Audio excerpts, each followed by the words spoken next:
আবারও স্বাগত একুশে বিজনেসের সঙ্গে রয়েছি আমি সাদাত হাবিব সেতু। দর্শক, এখন রয়েছে দেশের কৃষি ও কৃষি রাসায়নিক উৎপাদন খাত এবং আসন্ন বাজেট নিয়ে আলোচনা। আর এই আলোচনার জন্য আমাদের স্টুডিওতে রয়েছেন বাংলাদেশ এগ্রোকেমিক্যাল ম্যানুফ্যাকচারার্স অ্যাসোসিয়েশনের প্রেসিডেন্ট ও ন্যাশনাল এগ্রিকেয়ার গ্রুপের ব্যবস্থাপনা পরিচালক KSM মুস্তাফিজুর রহমান। দর্শক, একুশে বিজনেসের এই অংশটি আপনারা দেখছেন আলোক হেলথ কেয়ার অ্যান্ড হাসপাতালের সৌজন্যে, powered by national Agricare group. আপনাকে একুশে বিজনেসে স্বাগত জানাচ্ছি। আপনাকে ধন্যবাদ আমাকে আমন্ত্রণ জানানোর জন্য। একদম প্রাথমিক যে প্রশ্নটা আপনার কাছে থাকবে, যে বাজেটটা তো মানে শুধু আয় ব্যয়ের হিসাব না, এটা একটা জনগণের সরকারের সাথে একটা অংশীদারিত্বের ব্যাপার আছে। জনগণ কিছু জিনিস চায়, ব্যবসায়ীরা কিছু জিনিস চায়, প্রশাসন কিছু জিনিস দিতে পারে এবং সরকার তার মধ্যে একটা সিদ্ধান্ত নেয়। এরকম একটা সময় এসে যখন আমরা কৃষিখাত নিয়ে কথা বলছি এবং এমন একটা সময় কথা বলছি যখন আমার সব কিছু কম, হ্যাঁ, এইখানটায় এসে এইবার বাজেটটার কৃষিটা কতটা গুরুত্বপূর্ণ বলে মনে করেন অন্যান্য যে কোনো বছরের তুলনায়? ধন্যবাদ। দেখো, নতুন সরকার এসেছে, তারা কৃষিকে সর্বাধিক গুরুত্ব দিচ্ছে। সেদিক থেকে আমার মনে হচ্ছে যে বাজেটে এখনও তো প্রকাশিত হয় নাই, আমরা অনুমান করছি যে কৃষিকে ঘিরে ভালো কিছু হবে। কিন্তু মূল যেটা সমস্যা সেটা হলো আমাদের একটা উৎপাদনমুখী এবং রপ্তানিমুখী অর্থনৈতিক ব্যবস্থায় যদি আমরা যেতে না পারি, তাহলে আমাদের কিন্তু অর্থনীতির আকৃতিটা বড় হবে না। আমাদের বাজেটের যে মূল চ্যালেঞ্জ সেটা হলো প্রতিটা বাজেটেই আমাদের স্বাধীনতার পর থেকে যে বাজেট হয়েছে, যেভাবেই দিক না কেন, এর অন্তর্নিহিত লক্ষ্যমাত্রা কিন্তু দারিদ্র্য বিমোচন। সেই দারিদ্র্য বিমোচন করতে গেলে আপনার বিনিয়োগ করতে হবে। তো বিনিয়োগটা আপনি কোথায় করবেন? আপনার যে সম্পদ আছে উৎপাদনমুখী অর্থনীতিতে নিয়ে যাওয়ার জন্য আপনার যে কাঁচামাল এবং যে সম্পদ যেখানে যেটা আছে সেটাকে শনাক্ত করতে হবে। সেটা কোনটা? সেটা অবশ্যই আমাদের কৃষি, আমাদের মৎস্য, প্রাণী সম্পদ, তারপরে আপনার যেগুলো প্রাকৃতিক সম্পদ, আমাদের গ্যাস আছে, তেল আছে, এগুলোকে আহরণ করা, এগুলোকে আপনার আইডেন্টিফাই করে এখানে বিনিয়োগ করে যখন উৎপাদনকে গুরুত্ব দেওয়া হবে এবং সেই উৎপাদিত পণ্যর লোকাল কনজামশনের বাহিরে যখন রপ্তানিতে আমরা এটা লক্ষ্যমাত্রা স্থির করব যে বাজেটে, সেই বাজেট হবে হলো আমাদের দেশের প্রয়োজনে এবং সুনির্দিষ্টভাবে আমাদের দেশের কর্মসুযোগ সৃষ্টি করা, দারিদ্র্য বিমোচন করা, আমাদের অর্থনৈতিক প্রবৃদ্ধি আনা, একটা দেশকে অর্থনৈতিকভাবে স্বয়ংসম্পূর্ণ করা এবং বৈদেশিক লোন যেগুলো আমরা নিয়েছি সেই লোন তো আমাদের গলার কাটা হয়ে যাবে যদি আমরা রপ্তানি বাড়াতে না পারি। এবং পৃথিবীর বহু দেশ তারা এই দারিদ্র্যের দুষ্ট চক্রে এমনভাবে আটকায় গেছে যে আমরা যে বৈদেশিক লোন যেটা নিয়েছি তে লোন রিপেমেন্ট করার মতো ক্ষমতা কোথা থেকে আসবে? আপনাকে তো উৎপাদন বাড়াতে হবে, আপনার ইনকাম বাড়াতে হবে, অর্থনীতির সক্ষমতা বাড়াতে হবে। সেই জায়গাটা বাজেটে ধরে ধরে করা হয়েছে কি হয় নাই, সেটা হলো সবচেয়ে গুরুত্বপূর্ণ। খুব সুন্দর করে আপনি ব্যাখ্যা দিয়েছেন। এবং সেটা যদি কৃষিকে ধরেন তাহলে কৃষির নাজুক অবস্থাটা আপনি যদি দেখেন, আমরা কৃষককে ভর্তুকি দিতে হবে, এটা কোনো সন্দেহ নাই। এটা আপনার এখন কোন ফরম্যাটে দেবেন? আপনি আমদানি করা জিনিসের নিয়ে এসে বিদেশি উৎপাদিত সার, কীটনাশক, বীজের মাতৃতান্ত্রিক বীজ, এগুলো আমরা কি যারা আমদানি করে নিয়ে আসছে তাদেরকে ভর্তুকি দেব, নাকি সেগুলো এখানে আমরা উৎপাদনের স্বয়ংসম্পূর্ণতা করব?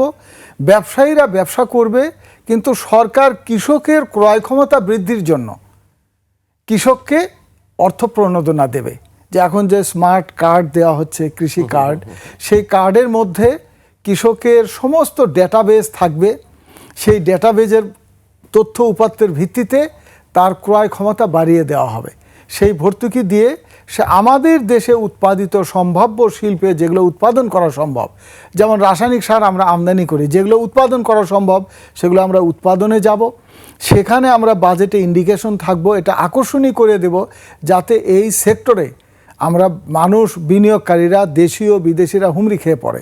আর যে অঞ্চলে আমরা এই ফ্যাক্টরি করতে চাই সেই অঞ্চলকে ট্যাক্স হ্যাভেন হিসেবে, মানে ট্যাক্স হ্যাভেনের অ্যাপ্রোপ্রিয়েট শব্দ ঘোষণা করব, যাতে ওই অঞ্চলেই এই এই ব্যবসার এই ইন্ডাস্ট্রিটা হয়, এবং সেই ইন্ডাস্ট্রি উৎপাদিত পণ্য যাতে কৃষক ক্রয় করতে পারে এবং এরা যাতে মুনাফা করতে পারে, এই বন্দোবস্তটা বাজেটে এই ইন্ডিকেশনটা থাকতে হবে।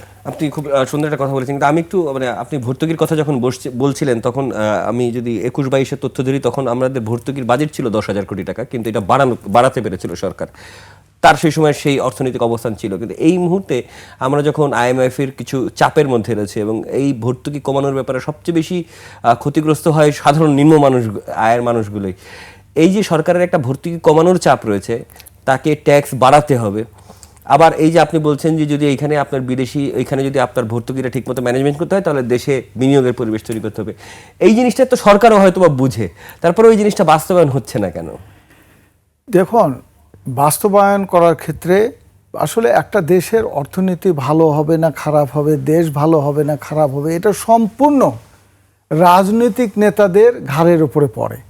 বিশেষ করে যারা সরকারে আছে এবং বিরোধী দলে আছে, তাদের দায়িত্ব হলো দেশের অর্থনীতি ঠিক করা, আইন শৃঙ্খলা ঠিক করা, মানুষের জীবনযাত্রার মান উন্নয়ন করা, একটা সমৃদ্ধ একটা স্বয়ংসম্পূর্ণ দেশ তৈরি করা। আপনি যদি অহেতুক ব্যবসায়ীকে দোষ দেন, আপনি যদি অহেতুক ব্যুরোক্রেটসদেরকে গালাগালি করেন, আপনি যদি অহেতুক সাধারণ জনগণকে যদি বলেন আইন মানে না, এগুলো ভুল কথা। অর্থনীতি বলে কিছু নাই, এটা হলো রাজনীতিটাই আসল। রাজনৈতিক নেতা যারা ক্ষমতায় থাকে এবং যারা বিরোধী দলে থাকে, এবং বিরোধী দলের বাহিরে তো আর দুই জায়গার বাহিরে তো আর কোনো রাজনৈতিক দল নাই, তাহলে সেই রাজনৈতিক নেতাদের দায়িত্বশীল আচরণ এবং তার দূরদর্শিতা এবং বিনিয়োগকে যাতে আকর্ষণীয় করে দেওয়া যায়, ফরেন ডাইরেক্ট ইনভেস্টমেন্ট এবং লোকাল ইনভেস্টমেন্ট এবং অগ্রাধিকার খাত যেটা আমার দরকার। আপনি বাজেট 9 লক্ষ কোটি টাকা দিয়েছেন না 5 লক্ষ কোটি টাকা দিয়েছেন, এটার চেয়ে বেশি গুরুত্বপূর্ণ যে আমার গুরুত্বপূর্ণ খাত যেটা আমার স্বয়ংসম্পূর্ণ করা দরকার, যেটা আমার স্থানীয় শিল্পকে উৎসাহিত হবে, যেখানে আমার র মেটেরিয়ালস আমি এখানে পাবো, বানায় আমি রপ্তানি করতে পারবো, সেই অগ্রাধিকার খাতকে চিহ্নিত করে আপনি বাজেটটা কত দাঁড়াইতেছে সেটা হলো গুরুত্বপূর্ণ। আপনার সরকার যখন বাজেট করে, ওরা কিন্তু ইনকাম কত এটাকে দেখে বাজেট করে না, সরকার বাজেট করে হলো রাষ্ট্রের প্রয়োজনটা কোথায়। আপনি লোন নিয়ে করেছেন নাকি লোন ছাড়া করেছেন সেটাও গুরুত্বপূর্ণ না প্রাথমিক পর্যায়ে। আর যদি আপনি লোনে জর্জরিত হয়ে যান, আপনি আবার লোন নেবেন কি নেবেন না, তখন প্রশ্ন আসে। এখন আমাদের যে পর্যায়ে আমরা লোনের যে জায়গায় আছে, পৃথিবীর বহু দেশ কিন্তু আমাদের চেয়ে বেশি পরিমাণে লোন নিয়ে আছে।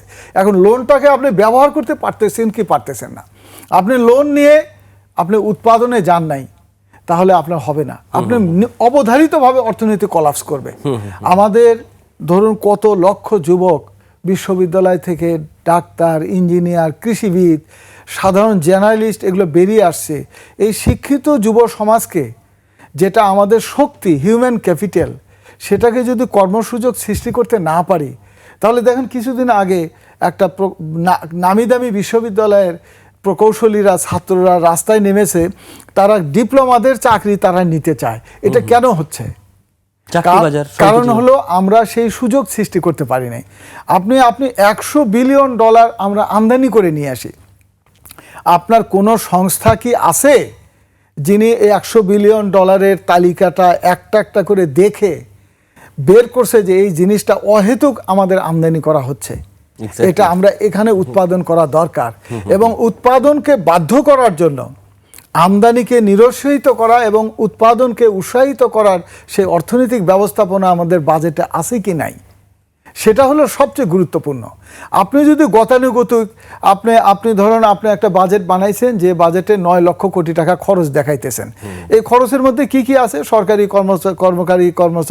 কর্মকর্তাদের বেতন এত, আর আমরা উন্নয়ন প্রকল্প আমরা এত নিয়েছি।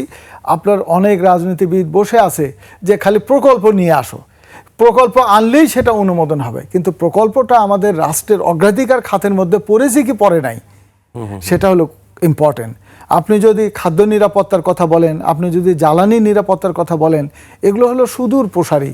আপনার পৃথিবীতে অন্যান্য দেশে যুদ্ধ হবে, তাতে করে আমার জ্বালানি নিরাপত্তা কিভাবে আমি এটা করব? আমরা যে বিদ্যুৎ যে আমরা দিই, আমরা বাসা বাড়িতে আমরা গ্যাস দিচ্ছি, এর বিকল্প কি আছে? এই গবেষণাটা, এই তথ্য উপাত্তটা নিতে হবে। গবেষণার কথা বলছিলেন, মানে গ্লোবাল স্ট্যান্ডার্ড হচ্ছে বাজেটের 1% মানুষ কৃষি গবেষণায় ব্যয় করে ভালো দেশগুলো। আমরা 0.4% বরাদ্দই রাখি না, খরচ করা তো অনেক পরের ব্যাপার। তো যেহেতু ওই যে বরাদ্দ এবং খরচের ব্যাপারটা আসতেছে, কৃষি খাতে বা আপনারা যারা রাসায়নিক খাতের সাথে রয়েছেন, আপনাদের আসলে এটা তো কেউ স্পেসিফিক জানতে চায় না, আমি জানতে চাইলাম যে আপনাদের জন্য আসলে বরাদ্দ কিরকম কি থাকে বা আমরা যে খাতটা, আমি ধরুন অ্যাগ্রোকেমিক্যাল ম্যানুফ্যাকচার অ্যাসোসিয়েশন সভাপতি, বাংলাদেশে 22টা কোম্পানিকে আপনার এটা উৎপাদনের অনুমোদন দেওয়া হয়েছে। কিন্তু এটা এতটাই হাস্যকর, যেটা এতটাই অবিবেচক এবং কেউ এখানে দেখার কেউ নাই, যে উৎপাদনকারী যারা, তাদের কাঁচামালের উপর ডিউটি রাখা হয়েছে 58%, আর ওই জিনিসই যারা আমদানি করে নিয়ে আসবে তাদেরকে দিয়ে রাখছে 5%। আপনি তাহলে দেখুন, আমাদের বিনিয়োগ নীতিমালা এবং শিল্প নীতিমালাকে অগ্রাহ্য করে একটা শিল্প যে এখানে বিকশিত হচ্ছে না, যেটা আমাদের খাদ্য নিরাপত্তার সাথে এবং নিরাপদ খাদ্যের সাথে সরাসরি জড়িত। পেস্টিসাইড, যে পেস্টিসাইড আপনি এখানে উৎপাদন না করলে এর মানও নিয়ন্ত্রণ করতে পারবেন না, এবং এর যে পরিবেশ এবং যে ভয়াবহতা, এটা কে কোথায় কি আমদানি করে নিয়ে আসতেছে এটা আপনি নিয়ন্ত্রণ করতে পারবেন না। আমরা একটু বিরতি নিতে হচ্ছে, আমি এই বিষয়টাতে আসতে চাই, পেস্টিসাইডের ব্যাপারটাতে, বালাইনাশকের ব্যাপার। তবে তার আগে একটা ছোট্ট বিরতি নিয়ে নিচ্ছি। দর্শকের পর্যায়ে নিচ্ছি ছোট্ট একটা বিরতি, ফিরবো একটু পরে, ততক্ষণ নিশ্চয়ই সঙ্গে থাকবেন। আবারও স্বাগত কৃষি বিদ্যুতের সঙ্গে রয়েছে আমি সাহাত হয়ে সেতু। দর্শক, বিরতির আগে দেশের কৃষি ও কৃষি রাসায়নিক উৎপাদন খাত এবং আসন্ন বাজেট নিয়ে আমরা কথা বলছিলাম বাংলাদেশ এগ্রোকেমিক্যাল ম্যানুফ্যাকচারার অ্যাসোসিয়েশনের প্রেসিডেন্ট ও ন্যাশনাল এগ্রিকেয়ার গ্রুপের ব্যবস্থাপনা পরিচালক KSM মুস্তাফিজুর রহমানের সঙ্গে। প্রিয় দর্শক, 21 বিজনেসের এই অংশটি আপনারা দেখছেন আলোক হেলথ কেয়ার হাসপাতালের সৌজন্যে, powered by national Agricare group. আবারও স্বাগত। এবং আপনি যেই বিষয়টি নিয়ে কথা বলছিলেন, আমাদের এখানে উৎপাদন, লোকাল যারা রয়েছেন, যারা প্রোডাকশনে রয়েছেন, সারের বা কেমিক্যালের বা বালাইনাশক, যেভাবে আমি বলি, যারা কৃষির সাথে জড়িত রয়েছেন, তাদেরকে বলছিলেন যে তারা ঘরে উৎপাদন করলে প্রায় 52% বা 60% ট্যাক্স, আর আমদানি করলে 5% ট্যাক্স। এইটা কি, মানে এটা তো একদিনে হয় না, এটা তো অবশ্যই আপনারা নিজেরাও অনেক জায়গায় এটা বলেছেন, কিন্তু এইটার সমাধান হয় না কেন? মানে এটা কি এরকম কোনো কিছু যে বিদেশি প্রতিষ্ঠানগুলোর এত বেশি প্রভাব যে তারা একরকম IMF এর মতো শর্ত দিয়ে চাপিয়ে দিয়ে রেখেছে যাতে তাদের ব্যবসাটাই থাকে? ব্যাপারটা কি এরকম? এটা কেন হয় না, এটার উত্তর আপনারা খুঁজবেন। যে আন্তঃমন্ত্রণালয়ে মিটিং হয়েছে, আন্তঃমন্ত্রণালয় মিটিং মানে কিন্তু সরকারের সর্বোচ্চ পর্যায়ের মিটিং। এরপরে ধরেন হয়তো ক্যাবিনেটের মিটিং হতে পারে, তারপরে সংসদ হতে পারে। আন্তঃমন্ত্রণালয়ে 11টা মন্ত্রণালয় বসে সিদ্ধান্ত নিয়েছে যে এই কীটনাশক শিল্পটাকে ঔষধ শিল্পের মতো করতে হবে। এটা কিন্তু সিদ্ধান্ত। সেই মিটিংয়ে কৃষি মন্ত্রণালয় ছিল, বাণিজ্য মন্ত্রণালয় ছিল, আইন ছিল, সায়েন্স অ্যান্ড টেকনোলজি ছিল, NBR ছিল, হেন কোনো মন্ত্রণালয় নাই যে সেখানে ছিল না। সেখানে গৃহীত সিদ্ধান্ত, 2টা সিদ্ধান্ত। একটা হলো এই কীটনাশক শিল্পকে ঔষধ শিল্পের মতো করতে হবে, কারণ ঔষধ শিল্প আমাদের দেশে একটা জ্বলন্ত উদাহরণ। এটা ওই ডক্টর জাফরুল্লাহ এবং সেই সময়ের কিছু দেশপ্রেমিক লোক এটার আইন সংস্কার করার কারণে আমাদের দেশের 40,000 কোটি টাকার ঔষধ এ দেশে উৎপাদন হয়, এবং এই ঔষধ পৃথিবীর অধিকাংশ দেশে রপ্তানি হয়। পরিমাণ যাই হোক, কিন্তু এটা আমাদের একটা খুব ভালো অত্যন্ত মর্যাদার একটা জায়গা, বাংলাদেশকে পরিচিতি করেছে বিশ্ব দরবারে। আমেরিকা, ইউরোপ, কানাডা, অস্ট্রেলিয়া, এমন কোনো দেশ নাই যে উন্নত, অনুন্নত, জাপান, প্রত্যেককেই বাংলাদেশ থেকে ঔষধ কেনে। সেই কারণে আন্তঃমন্ত্রণালয় মিটিংয়ে সিদ্ধান্ত হয়েছিল যে এটা ঔষধ শিল্পের মতো করা। এটা সিদ্ধান্ত ক এবং খ, 2টা সিদ্ধান্ত হয়েছে।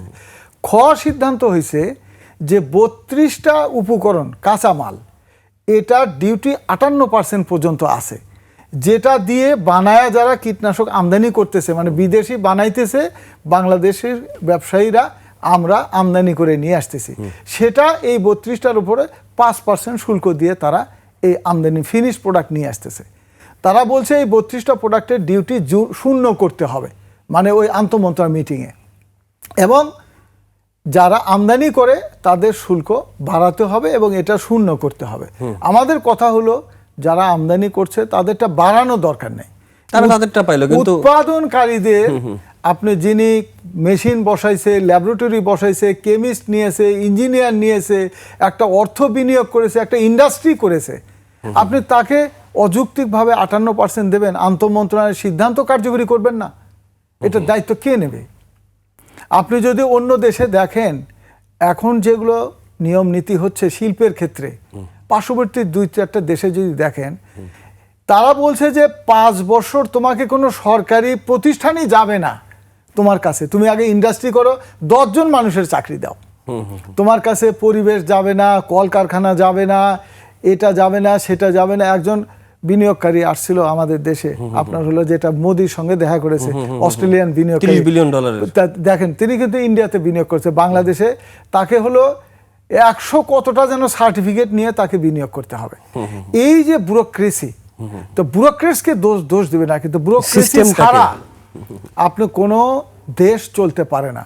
ব্যুরোক্রেসি ইজ এ মাস্ট, কিন্তু সেটা হতে হবে দেশের স্বার্থে, জনগণের স্বার্থে, এবং পলিটিশিয়ান, রাজনৈতিক নেতা যিনি দায়িত্বে আছেন তিনি এটা বুঝবে যে কোনটা আমার জনগণের স্বার্থে আছে, কোনটা নাই।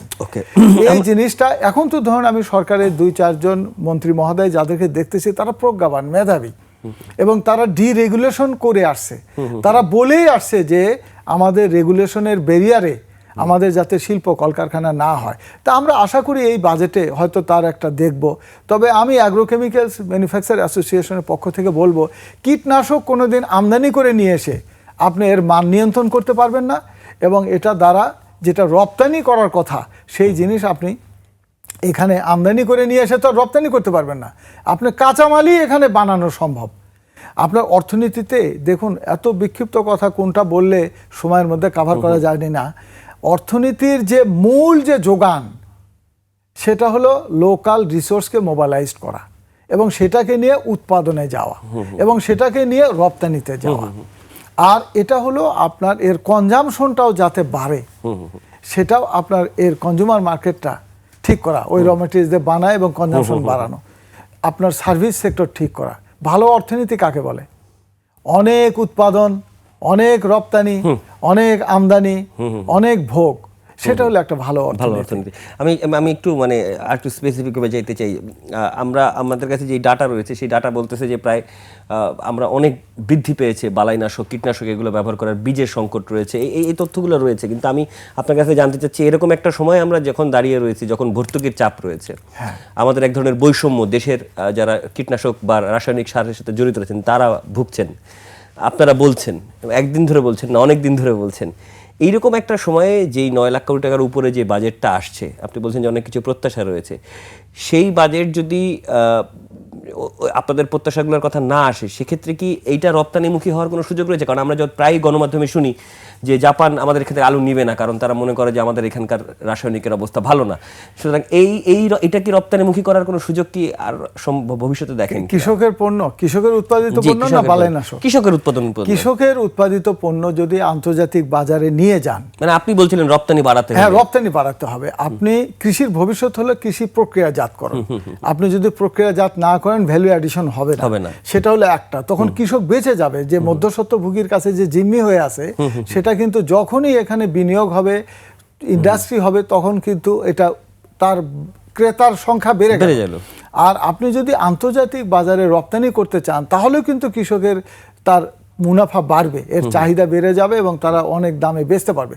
কিন্তু কোশ্চেন হলো একটা, যে আপনি এটা খাদ্য নিরাপত্তার জন্য যে ধরনের রাসায়নিক মুক্ত একটি ফসল হওয়া দরকার, সেটা আমরা করতে পারছি কিনা। এই সংখ্যাটা যখন বিদেশিদের কাছে থাকবে না, তখনই আপনি উৎপাদনে। আপনার কাছে কি মনে হয়, ছোট্ট করে উত্তর দিয়ে, ক্যাবিনেট এই ব্যাপারটা নোটিফাই করতেছে বলে আপনার মনে হয়? 6 মাস হয়েছে। আমি মাননীয় কৃষিমন্ত্রীকে উদ্যোগ নিয়েছে, আমি দেখলাম যে উনি পেস্টিসাইড টেকনিক্যাল অ্যাডভাইজারি কমিটিতে উনি উপস্থিত হয়েছিলেন গত 4 তারিখে। সেই মিটিংয়ে উনি অনেক ভালো ভালো কথা বলেছেন, উৎপাদনের পক্ষে কথা বলেছেন, কিন্তু ওনাকে একটা পরিসংখ্যান ভুল দিয়েছে। উনি বলছেন যে গণমাধ্যমে যে 40,000 মেট্রিক টন কীটনাশক আমদানি হয়। আসলে এটা হয় হলে 1 লক্ষ মেট্রিক টন। 60,000 মেট্রিক টন আসে 80 WP সালফার, যে সালফারটাকে টোটালি বাদ দিয়েছে তারা ফার্টিলাইজার হিসেবে দেখায় সুকৌশলে। এটা ডাটা ক্র্যান্সিং বলে একটা শব্দ আছে, আপনার হলো ন্যারেটিভ ফ্যালাসি বলে ইংরেজিতে, মানে আপনার বয়ানের চাতুরতা। এটা কোনো একটা গোষ্ঠী এটা মন্ত্রী মহোদয়কে একটা ভুল তথ্য দিয়ে তাকে দিয়ে বলাইছে, আবারও একটা ঝামেলা এটা সঠিক নয়, ঠিক, এটা অসংখ্য- সঠিক আমাকে নয়। শেষ করতে হচ্ছে। জি, জি, অসংখ্য ধন্যবাদ, খুবই সুন্দর আলোচনা হলো। বাজেটের আগে কৃষি খাত আমাদের খুব গুরুত্বপূর্ণ। আমাদের প্রত্যাশা থাকলো যে আপনারা বাজেট আপনাদের প্রস্তাবনাগুলো সামনে দেখতে পারবেন, দর্শকও হয়তো বা তাদের বাজেটে দেখতে পারবেন তারা কি পাইছেন। এতক্ষণ দেশের কৃষি ও কৃষি রাসায়নিক উৎপাদন খাত এবং আসন্ন বাজেট নিয়ে কথা বলছিলাম বাংলাদেশ এগ্রো কেমিক্যাল ম্যানুফ্যাকচারার অ্যাসোসিয়েশনের প্রেসিডেন্ট ও ন্যাশনাল এগ্রিকেয়ার গ্রুপের ব্যবস্থাপনা পরিচালক KSM মুস্তাফিজুর রহমানের সঙ্গে। দর্শক, নিশ্চয়ই একটা বিরতি, ফিরবো 2:30 মিনিটে 21শে বিজনেসের আয়োজন নিয়ে। দেখার আমন্ত্রণ রইল, 21-এর সঙ্গেই থাকুন।